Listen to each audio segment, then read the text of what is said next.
अस्सलाम वालेकुम वरहमतुल्लाहि वबरकात। अल्लाह के नाम से जो बड़ा कृपालु और अत्यंत दयावान है। ममता बनर्जी का वो बयान सुना आपने जहां पर उन्होंने कुरान की तौहीन की, कुरान का अपमान किया। मुसलमानों के वोट से सीएम बनने वाली ममता बनर्जी ने मुसलमानों के ही पीठ पर खंजर भोंक दिया, उनके कुरान का अपमान किया, उसने उनके इस्लाम का मजाक बनाया।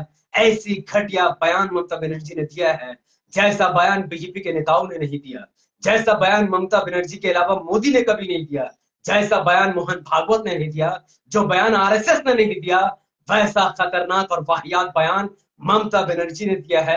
वो भी लोकसभा इलेक्शन 2024 के मामले में ममता बनर्जी ने जो बयान दिया है वो आप और इस देश के 25 करोड़ मुसलमान और खास तौर पर वेस्ट बंगाल के 4 करोड़ उन मुसलमानों को सुनना चाहिए जो ममता बनर्जी को अपना भगवान या खुदा मान चुके हैं या फिर ममता बनर्जी को अपना मसीहा मानते हैं, लेकिन एक्चुअल में वो ममता बनर्जी जो मुसलमानों के दम पर सीएम बनती है वो कुरान के बारे में इतना घटिया विचार रखती है, सुनकर आपके पैरों तले जमीन फिसल जाएगी।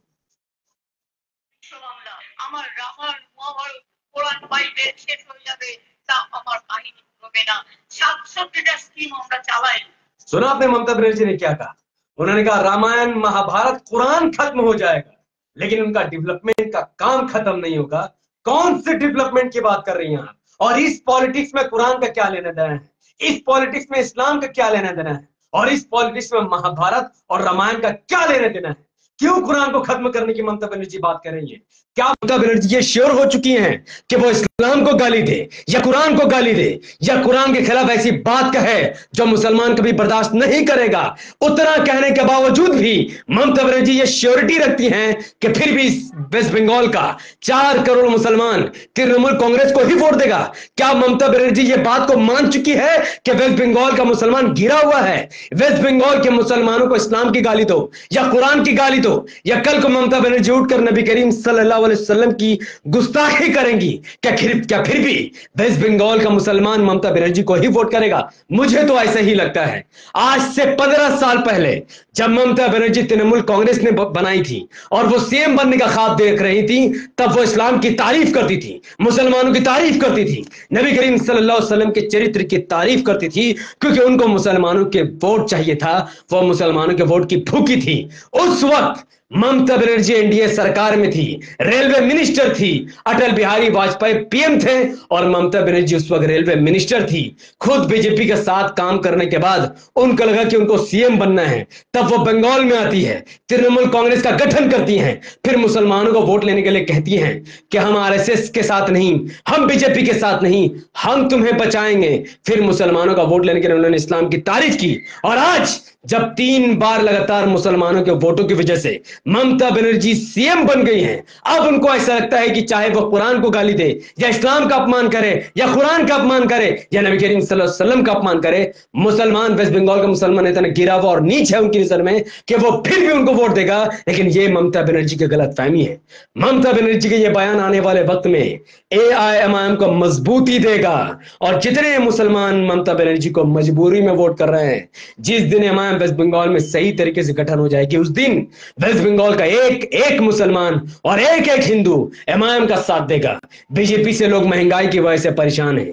कांग्रेस को 70 साल तक लोगों ने मौका दिया है। तृणमूल कांग्रेस ने भी वेस्ट बंगाल में बिजली को काफी महंगा कर रखा है, महंगाई कर रखी है। कोई स्वास्थ्य साथी कार्ड जैसा कोई चीज इस वक्त वेस्ट बंगाल में काम नहीं करती है। खुद मेरे दोस्त के वालिद को हार्ट अटैक आया था, स्वास्थ्य साथी कार्ड मौजूद होने के बावजूद भी उनका इलाज किसी भी अच्छे अस्पताल में नहीं हुआ।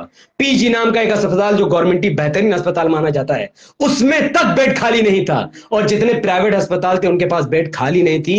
एक मरीज का इलाज करने की औकात नहीं ममता बनर्जी के पास, और वो कुरान और महाभारत को खत्म करने को चली है। इस बार लोगों, जहां एमआईएम नहीं है वहां तुम बीजेपी को हराने के लिए वोट करो, लेकिन याद रखना जिस तरीके से तुमने डेवलपमेंट के नाम पर नहीं बल्कि बीजेपी से डर कर जब तुमने ममता बनर्जी को चुना, आज वो ममता बनर्जी तुम्हारे कुरान का अपमान कर रही है। लेकिन याद रखो, एक दिन एमआईएम का बंगाल में गठन होगा और जिस दिन एमआईएम का गठबंधन संगठन सही से तैयार होगा, उस दिन वेस्ट बंगाल के 4 करोड़ मुसलमान कुरान के खिलाफ दिए गए इस बयान के बाद ममता बनर्जी और टीएमसी से बदला लेने के लिए वो एमआईएम ज्वाइन करेंगे। और जिस महाभारत का भी उन्होंने अपमान किया, हिंदू भी उनसे बदला लेने के लिए एमआईएम को ज्वाइन करेंगे। और उस दिन वेस्ट बंगाल में एमआईएम की सरकार बनेगी, एमआईएम सत्ता में होगी, क्योंकि हिंदू और मुसलमान जब किसी का साथ देते हैं तो वो सीएम और पीएम बन जाता है। आज ममता बनर्जी 30% मुसलमानों का वोट और 30% हिंदू का वोट लेकर सीएम बनी हुई है और अपने ही हिंदू और मुसलमान वोटरों की बैंड बजा रही हैं। महाभारत, रामायण और कुरान का अपमान करके अपने ही पैर में कुल्हाड़ी मार रही हैं। याद रखिए कि वेस्ट बंगाल कोई डेवलपमेंट वाला स्टेट नहीं है। यहाँ पर कोई ऐसा रोजगार का कोई अपॉर्चुनिटी नहीं है। वेस्ट बंगाल में लोग रोजगार के लिए तड़प रहे हैं, खास करके मुसलमान जिसकी हालत चमार से भी बदतर है। उनको ममता बनर्जी रिजर्वेशन तक नहीं देना चाहती है, उर्दू लैंग्वेज को वो प्रायोरिटी नहीं देना चाहती हैं, मुसलमानों के वोटों के साथ खिलवाड़ कर रही हैं। और अब ममता बनर्जी को ऐसा लगता है कि वो कुरान के खिलाफ बयान दे या इस्लाम के खिलाफ बयान दे, गिरा हुआ नीच बंगाल का मुसलमान उनको ही वोट करेगा। लेकिन वेस्ट बंगाल का मुसलमान ना गिरा हुआ है ना नीच है, बल्कि वो ईमान वाला है और कुरान के खिलाफ दी गई इस अभद्र बयान का वो बखूबी बदला लेगा। अभी वह इंतजार कर रहे हैं एमआईएम का। जिस दिन वेस्ट बंगाल में एमआईएम आई, उस दिन टीएमसी, बीजेपी, कांग्रेस सबकी लंका लग जाएगी। एक बार और मैं वीडियो चलाकर आपको दिखा देता हूं कि उन्होंने क्या कहा। रामायण महाभारत कुरान बाइबल शेष हो जाए ता আমার কাহিনী পুরবে না। रामायण, महाभारत, कुरान, बाइबल खत्म हो जाएगा, लेकिन इनका डेवलपमेंट का काम खत्म नहीं होगा। Shame on you Mamata Banerjee, shame on you TMC worker, shame on TMC party, shame on TMC के दलाल। चुल्लू भर पानी में डूब मारो। इस वीडियो को देखने के बाद भी अगर आप टीएमसी का समर्थन करते हो तो चुल्लू भर पानी में डूब मारो। अगर आप एमआईएम को वेस्ट बंगाल में सपोर्ट करना चाहते हो और इस वीडियो को वेस्ट बंगाल से देख रहे हो तो कमेंट पर अपना नंबर जरूर देना या फिर मैसेज में अपना नंबर देना। मैं हर एक का नंबर सेव रखूंगा और जिस दिन ऑफिशियली वेस्ट बंगाल में एमआईएम आएगी, मैं हर एक व्यक्ति को कॉल करके उनको एमआईएम ज्वाइन करने के लिए खुद अप्रोच करूंगा और आप सब एमआईएम में आना और वेस्ट बंगाल का उद्धार करना। बहुत बहुत शुक्रिया। वाखिर दवाना अनिल हम्दुलिल्लाहि रब्बिल आलमीन। अस्सलाम वालेकुम व रहमतुल्लाहि व बरकातहू।